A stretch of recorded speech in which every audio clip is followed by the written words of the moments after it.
Bonjour, alors aujourd'hui on va voir le théorème de Skolem-Mahler. C'est un théorème, voilà, l'occasion fait le larron, il est intéressant, mais surtout en ce moment il est conjoncturel parce que il vient de faire l'objet de l'épreuve 1 de l'agrégation interne de cette année 2023.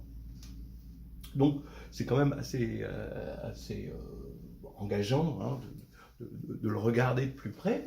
Bon, cette épreuve, j'en ai déjà dit ce que j'en pensais, mais on va positiver et on va en profiter pour regarder ce théorème. Le problème consistait en gros à montrer le théorème de Skolem-Mahler grâce à l'analyse p-adique.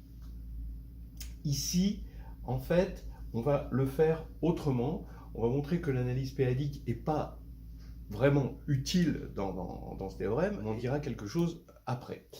Alors, pour présenter le théorème de Skolem-Mahler, dans un premier temps, je vais raconter l'histoire des zéros de fonction.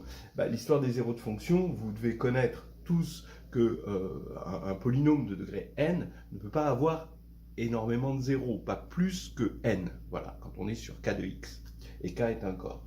Même si k est juste un anneau intègre, ça vous devez le savoir. Bon, donc les zéros de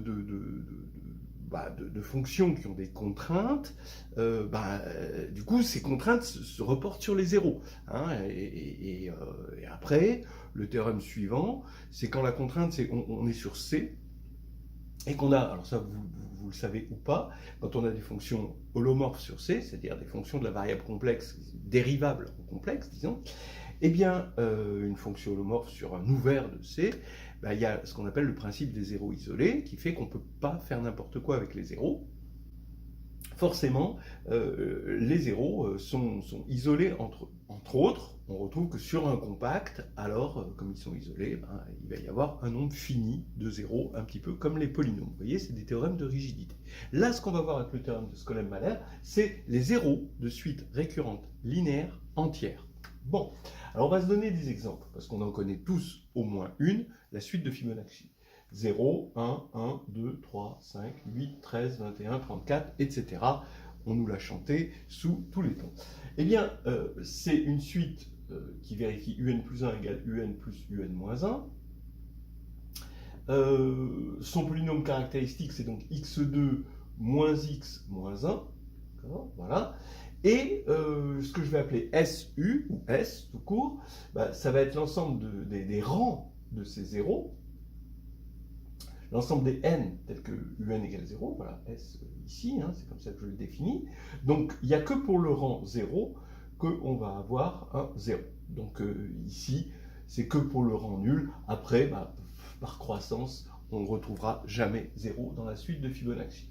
Si on avait commencé la suite de Fibonacci par 1, donc comme ça peut être des fois, le rang 0 c'est 1, on a 1, 1, 2, 3, 5, etc. Là, l'ensemble des zéros, c'est l'ensemble vide, évidemment. Donc pour l'instant, on voit bien que, on peut avoir le cas fini, le cas vide, mais est-ce qu'on peut avoir un cas infini sans que la suite soit nulle?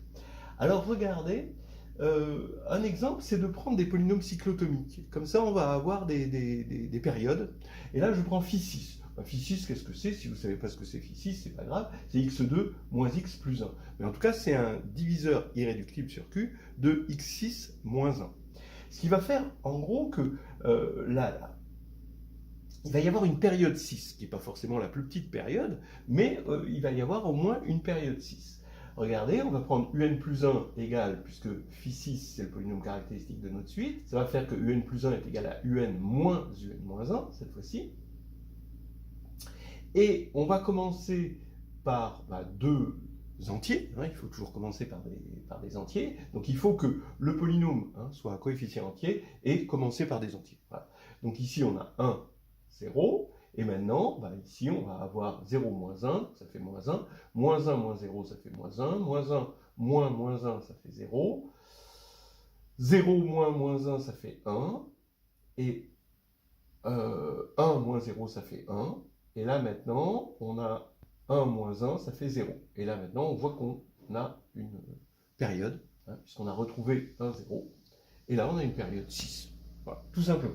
une période 6, et ce qui va faire que on peut comprendre toute la suite à partir de juste cette période, et ce qui va faire que l'ensemble des zéros, S, c'est l'ensemble des n congrus à 1 modulo 3. Vous avez le rang 1, le rang 4, le rang 7, etc. Voilà. Bon, eh bien, donc on peut avoir des zéros, un ensemble de zéros infini pour une suite récurrente linéaire entière non nulle. Le théorème de Skolem-Mahler dit tout simplement que là, on a vu à peu près tous les cas. Le cas général correspond exactement à une synthèse de ces cas-là. Donc, soit UN, une suite récurrente linéaire entière de polynômes caractéristiques P égale, bon alors, xn moins cn moins 1, xn moins 1, etc., moins c0. Je vais prendre pour la preuve c0 différents de 0. Alors ce polynôme, attention, il a un coefficient dans z de x. Hein. Voilà. Et bon, en fait, on pourrait se passer de ça, mais disons, on va le faire avec c0 différents de 0. Donc, le théorème affirme que si on appelle S l'ensemble des n, donc l'ensemble des zéros de la suite, l'ensemble des rangs n tel que un égale 0, alors je prends n dans grand N, eh bien, S est de la forme un ensemble fini, éventuellement vide, union, une réunion finie de suites arithmétiques.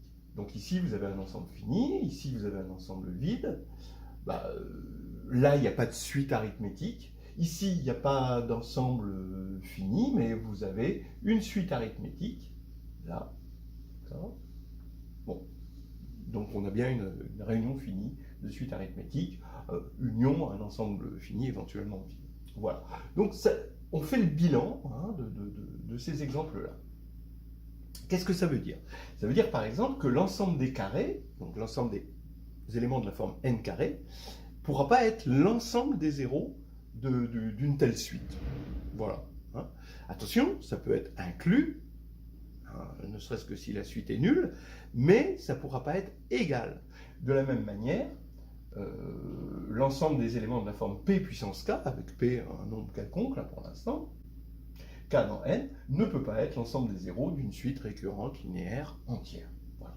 Bon, donc c'est ce qu'on va montrer. Bon, c'est facile de voir que l'ensemble des carrés ne contient pas un ensemble fini de suite arithmétique, d'accord, parce que c'est de la stricte convexité. Si on avait une suite arithmétique, on aurait des choses qui se mettraient sur une droite, et l'ensemble des x au carré, des n au carré, ça suit une loi qui est strictement convexe. Voilà, histoire de se dire, se donner une petite raison qui va bien. La stricte convexité va très très bien pour expliquer ça.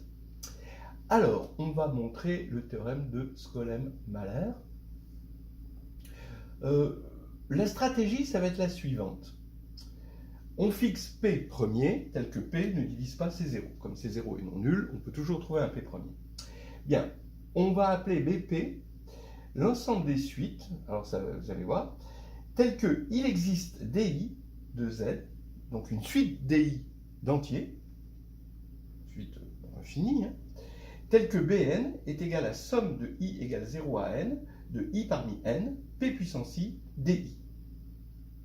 Voilà. Donc on a une suite comme ceci. On va poser BP égale l'ensemble des suites qui sont sous cette forme-là pour une suite DI donnée. Et regardez ce qu'on va montrer. On va montrer qu'il existe un petit r, donc on va partir de notre suite récurrente linéaire entière, et on va montrer qu'il existe un petit r strictement positif, tel que pour tout j de 0r moins 1, Bn égale UNR plus J, donc vous voyez ici, ça suit une suite arithmétique, appartient à BP, déjà. Donc ça veut dire que là, on aura vu UN comme une réunion disjointe de suites, de sous-suites, avec des rangs arithmétiques de raison R. Voilà. Et l'ensemble de ces sous-suites à rang arithmétique, eh bien, est fini, puisque J va de 0 à R-1. Alors maintenant, le deuxièmement, dans notre stratégie, c'est que si on prend une suite de BP, toute suite de BP, à partir du moment où elle est non nulle, eh bien, l'ensemble de ces rangs qui l'annulent est fini. L'ensemble des n tels que Bn égale 0, que je vais appeler Z indice Bn, est fini. Voilà. Donc ça fait vraiment penser au polynôme, hein, ou un polynôme. S'il est non nul, l'ensemble de ces zéros est fini. Sauf que ce n'est pas un polynôme, parce qu'ici, vous voyez que ici, si on voit comme un polynôme en n, eh bien n il peut aller vers l'infini. Vous voyez, ici, vous avez quand même un problème ici. Alors, donc, on va montrer le 1 et le 2. Je vais vous faire remarquer que dans le problème d'agrégation interne, le 1, eh bien, on le montrait, d'accord, bon, assez loin dans le problème, personne n'y arrive. Hein, vous inquiétez pas si vous n'êtes pas arrivé à cet endroit-là, c'était extrêmement loin, c'était au large du problème, mais cette partie-là, finalement, était admise. En plus, elle légitimait le fait d'avoir introduit le p-adique. Et là, je dis, d'une part, on n'a vraiment pas besoin du p-adique pour ça, et d'autre part, bah oui, pourquoi introduire le p-adique dans un problème si c'est pour dire, bah, on admet que dans le p-adique ça marche. Il y a quelque chose qui ne va pas. On dirait qu'il y a eu vraiment un bug, hein, dans cette épreuve. Et c'est bien dommage. Mais comme je vous disais, on va positiver et on va montrer ce théorème de Skolem-Mahler en suivant ce programme-là. Alors on y va pour le 1. Le 1, donc ça c'était dans le problème. Voilà, vers la fin. Hein. Il fallait montrer quelque chose comme ça, mais c'était pas dit comme ça non plus. Hein, attention. Donc, on va montrer que on a une suite récurrente linéaire. On va montrer qu'elle est réunion de sous-suites qui sont dans BP. Alors allons-y. D'abord, je vais commencer par écrire les choses matriciellement. Donc C, c'est la matrice, ça s'appelle C comme matrice compagnon, avec les coefficients ici.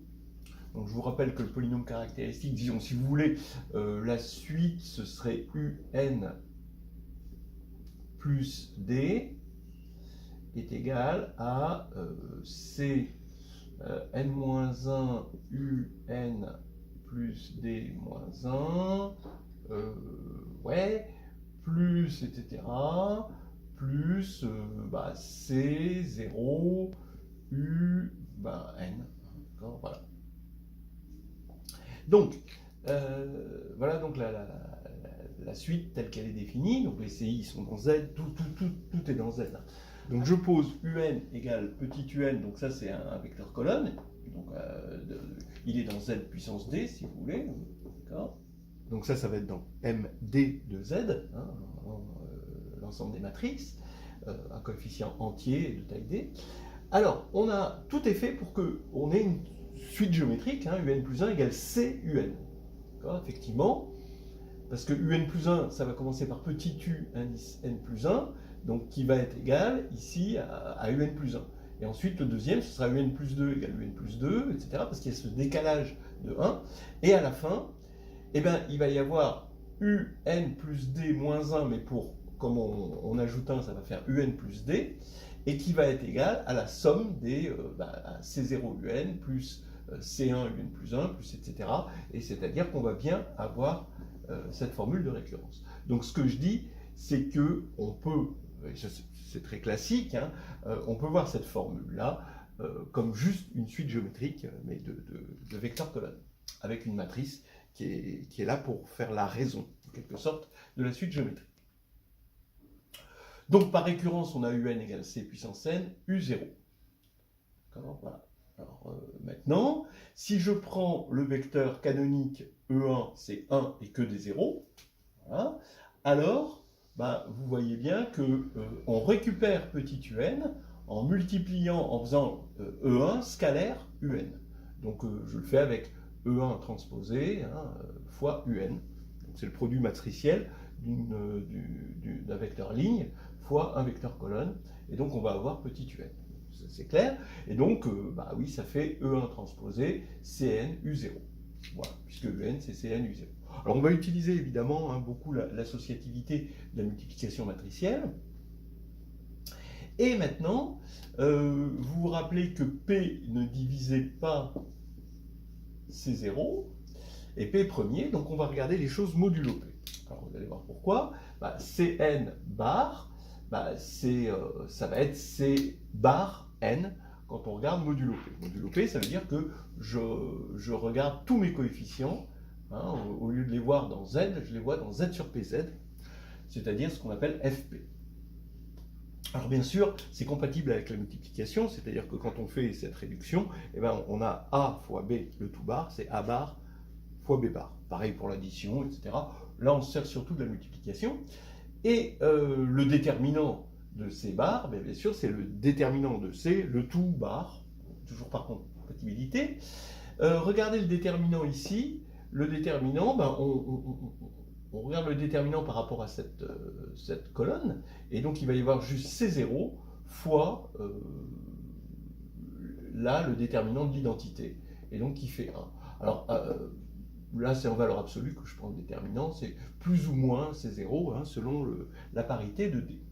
Bien, donc ça veut dire que det de C bar, alors ouais, c'est pas tout à fait C0 bar, c'est plus ou moins hein, C0 bar, mais en tout cas, comme P ne divise pas C0, c'est différent de 0, ce qui fait que la matrice, maintenant dans Fp, vue dans Fp, elle est inversible, ce qui n'était pas le cas quand elle était vue dans Z, hein, puisque C0, lui, n'était pas inversible. Bon, sauf si C0 égale plus ou moins 1. Bon, alors ici, on a donc un élément de GLD de Fp. On le sait, GLD de Fp, c'est un groupe, bien sûr, bon, et c'est un groupe qui est fini, d'accord? Puisque ici, tous les coefficients, il y en a un nombre fini. On sait le calculer, bon, ça c'est pas un problème, on ne va pas avoir besoin de le calculer. On dit juste que C bar appartient à un groupe fini, et donc on a évidemment, comme dans tous les groupes finis, le théorème de Lagrange qui domine les premiers pas hein, dans les groupes finis. Donc ça veut dire que C bar est d'ordre R, avec R, un diviseur ici du cardinal de GLD de Fp, ce qui va faire que CR bar, qui est égal à C bar R, hein, est égal à l'identité, le bar, l'identité, la matrice identité de taille D. Donc ça veut dire que CR, quand on relève, ça va être l'identité de taille D modulo P. Puisque là, on avait réduit modulo P, c'est-à-dire plus P fois D, où D est une matrice à coefficient de taille D à coefficient dans Z. Voilà. Bien, alors maintenant, on va pouvoir regarder, c'est U indice NR plus J. Alors, on prend donc R, ce R-là, J, ben, quelconque de 0 à R-1, et on va regarder U, NR plus J, et il faut montrer que ça appartient à BP. Alors, donc ici, j'applique juste la formule, ça fait E1 transposé, C puissance, ben, bien sûr, je remplace N par NR plus J, U0. Bon, et maintenant, ben, vous voyez bien que là, ça va faire C puissance R, le tout puissance N, donc ici, ça va faire la matrice identité plus PD, puissance, donc ça c'est le C puissance R, mais le tout puissance N, fois C puissance J. Mais J il est fixé, hein. R est fixé, J est fixé.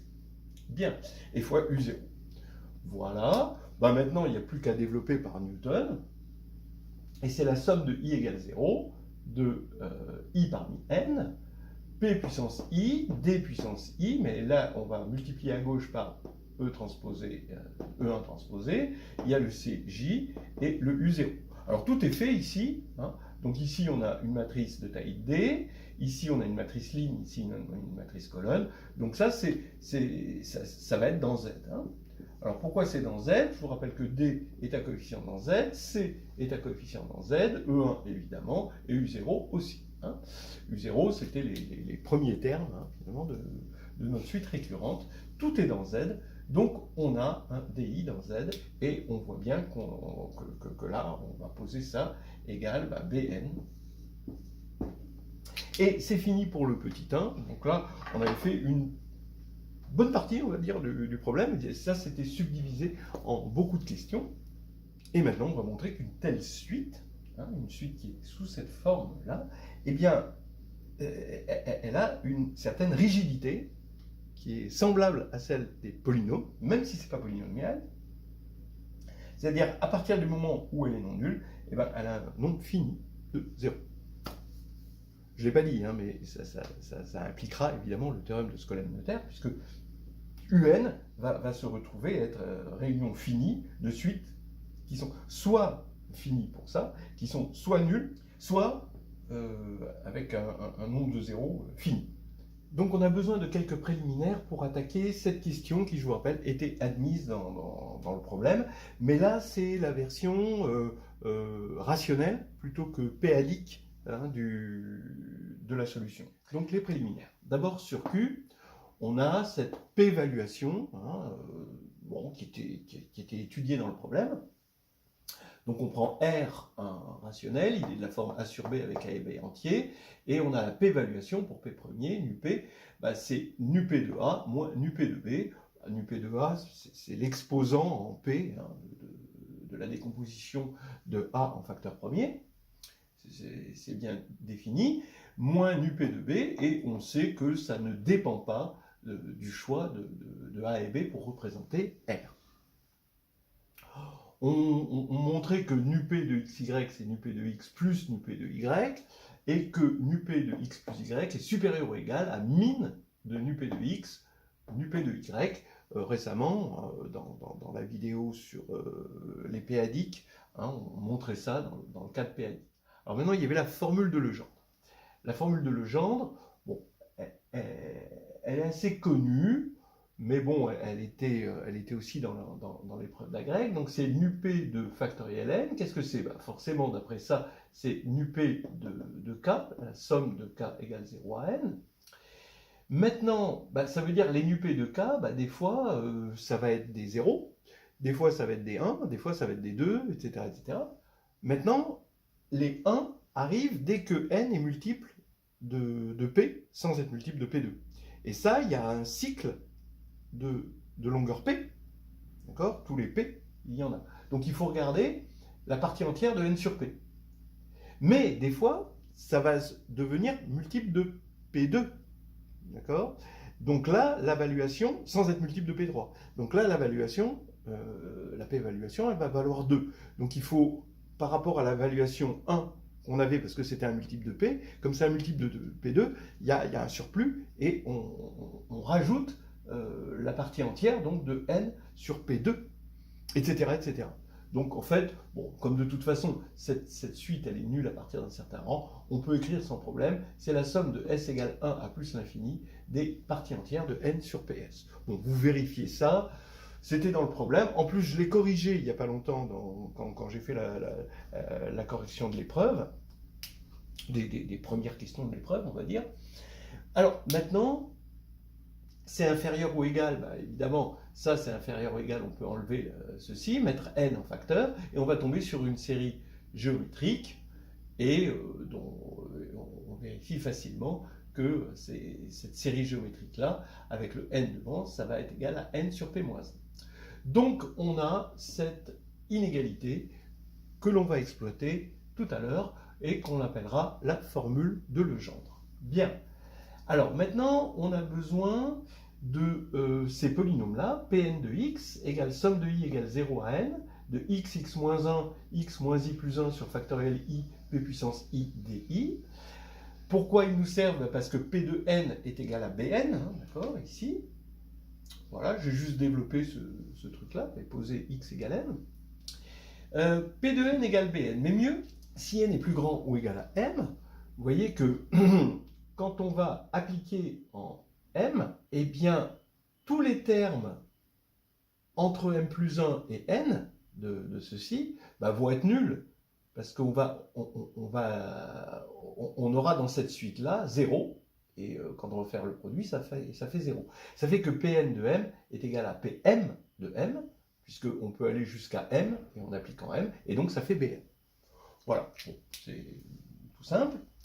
On remarque aussi que Pn de x, c'est une z combinaison linéaire, je pars de x évidemment entier, hein, c'est une z combinaison linéaire de pi sur factoriel i, voilà, oui, il suffit de développer ça. on va avoir des x puissance quelque chose, mais x est dans z, donc c'est z, c'est entier. Di c'est entier, donc il va y avoir que, et puis on va avoir des produits ici, mais donc on va avoir du p puissance i sur factoriel. Maintenant, on va poser, alors ça va être important, on va avoir des valuations, des p-valuations de polynômes. Qu'est-ce que c'est qu'une p-valuation de polynôme? On peut imaginer que la p-valuation d'un polynôme grand P, c'est le min des p-valuations de tous ces coefficients. Oui, mais on va filtrer ça. C'est-à-dire qu'on va dire que la p-valuation du polynôme grand P, mais filtré par k, c'est le min des nup des AI. Donc AI, c'est les coefficients, on a un polynôme dans Q de x. C'est nup des AI, le min, mais pour i supérieur ou égal à k.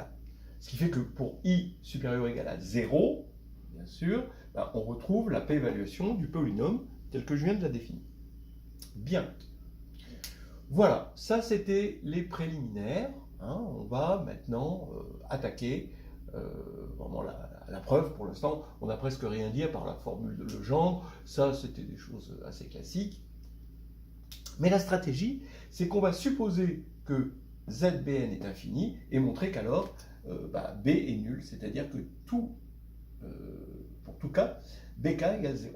Alors, allons-y sur cette stratégie. On va supposer que les zéros sont en nombre infini. Donc, on va prendre des zéros, on les ordonne. Voilà les premiers zéros. M1, le premier zéro, ensuite jusqu'à MI, ensuite strictement croissante. Et donc, on a MJ et BMJ égale 0, puisque c'est des zéros. Oui. Et je vais prendre N strictement supérieur à MI. Bon, alors ça va faire que Pn de MJ, d'après cette formule-là, puisque N est plus grand que tous les MJ, ici, c'est B de MJ, et donc c'est 0. Donc ça veut dire que MJ annule le polynôme Pn, qui est un polynôme de degré, vous voyez, qui est un polynôme de degré n. Bien, comme tous les MI qui sont 2 à 2 distincts annulent Pn, ça va faire que Pn se factorise comme ceci. Donc ça, je le laisse de côté, et je vais parler de ce lemme. Dès qu'on a une factorisation, P égale x moins m q, avec m dans z, eh bien, j'ai mes p-évaluations filtrées, nup j de q, ici, est supérieur ou égal à nup j plus 1 de p. On monte d'un degré. D'accord? Ce qui est quand même curieux, mais vous allez voir que ce n'est pas difficile. Faisons la preuve. Alors, je vais prendre pour SI les coefficients de P, TI les coefficients de Q. Je vous rappelle que P est de degré n, Q de degré forcément donc n-1. Et donc Q est égal à P sur x moins m, mais comme P de m égale 0, je l'écris P moins P de m sur x moins m. C'est classique, c'est donc une Q combinaison linéaire de xk moins mk sur x moins m, bien sûr, et ça, c'est la série géométrique. Donc, en réordonnant un petit peu, je montre, bon, vous arrivez à vous convaincre facilement, que Tj, donc le coefficient en xj de Q, ici, on va le récupérer, et ça va être Sj plus 1, on va commencer par un Sj plus 1, plus m Sj plus 2, plus etc., plus n puissance n moins j plus 1, Sn. Sn, c'est donc le dernier coefficient, le coefficient le plus grand de P. Voilà. Eh bien, ça, comme on a cette formule, donc c'est juste la formule de la série géométrique, si on regarde bien, eh bien, on va prendre les nup j de q, donc le min des nup des coefficients à partir de j, eh bien, ça va être forcément supérieur, ici, d'après cette formule-là, parce que là, ici, on a une somme. Les m, c'est des entiers, donc on peut dire toujours que c'est supérieur ou égal au min de tous les termes, donc au min de tous les Sj plus 1, donc finalement à nup de J plus 1 de P. Voilà, donc c'est supérieur ou égal à ça. Voilà, vous allez voir maintenant, on a bientôt fini. Alors maintenant, à partir du lemme, ici, vous voyez bien que quand vous allez avoir plusieurs factorisations, i factorisation, ici, vous allez avoir une incrémentation dans le filtre, et donc vous allez avoir nup0 de qn est supérieur ou égal, et ça c'est nup de qn, finalement, c'est le min de tous les coefficients, puisqu'on a pris 0 ici, c'est supérieur ou égal à nupi de pn, puisque à chaque fois, on va ajouter i ici. Donc ça, c'est une récurrence triviale. Or, Pn, et on a dit que c'était Q combinaison linéaire de Pj sur factoriel J. Alors, regardons les nupés de Pj sur factoriel J. Donc ça fait J moins nupé de factoriel J, évidemment. Donc ça fait, c'est supérieur, d'après la formule de Legendre, à J moins J sur P-1, et ça c'est égal à J P-2 sur P-1. Bon, ça c'est clair. Donc ça veut dire que nupé de Qn, le min des nupés des coefficients de Qn, ça va être supérieur forcément à tous ces J là, et donc supérieur au min de ces J là, c'est-à-dire I, puisqu'on prend J supérieur ou égal à I, ici. Voilà, donc ça, c'est supérieur à ça. Très bien. Alors maintenant, dernière ligne droite. On prend K quelconque plus petit que N. Nupé de BK, c'est nupé de Pn de K, puisqu'on a dit que BK, c'était Pn de K, vu que N était plus grand que K. On l'a vu plusieurs fois. Bien. Maintenant, Pn de K, d'après cette formule-là, quand j'applique à K, comme ici, on n'a que des entiers, donc on n'a que des p-évaluations positives, ici, ça va être supérieur ou égal à nupé de Qn de K. Donc je ne fais pas grand-chose. Maintenant, Qn de K, c'est une combinaison linéaire, une Z combinaison linéaire des coefficients de Qn. Donc ça veut dire que nupé de Qn de K est plus grand que nupé de Qn. Ça, c'est juste les coefficients, sans le K. Et ça, on a vu que c'était supérieur ou égal à I P-2 sur P-1. Alors maintenant, I peut être pris aussi grand qu'on veut, puisqu'on a dit que Z était infini. Donc on peut prendre une suite infinie ici. Ça va faire que nupé de BK va avoir une P-évaluation aussi grande qu'on veut. Oui, mais ça, c'est pas possible, parce que la puissance de P, elle est bien définie.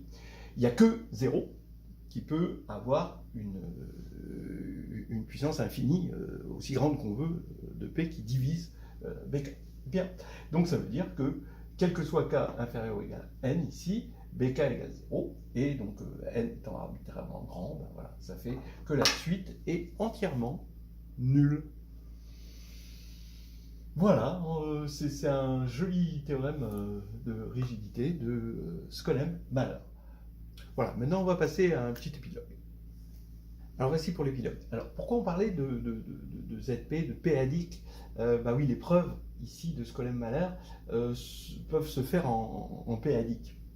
C'est-à-dire qu'on a que cette suite BK, on peut la voir comme une série entière sur ZP, l'ensemble des p-adiques, et on arrive à faire de l'analyse p-adique en remplaçant la norme par cette distance. Alors ça, j'en ai parlé récemment sur les p-adiques.